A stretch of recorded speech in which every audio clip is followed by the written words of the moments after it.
To send the document to your STX account, we will follow these step by step. When accessing your STX account, navigate to the My Profile tab that you find here on the top right button or on the left side menu. In the My Profile section, you will open your personal account information, navigate to the Documents section, clicking on this button.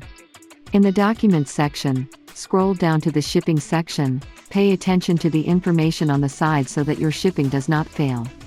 Submit your identity document first. Then send a selfie of yours.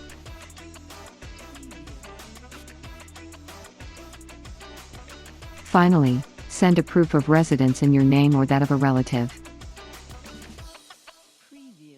There, you have already sent your documents. Now wait for the verification in the system.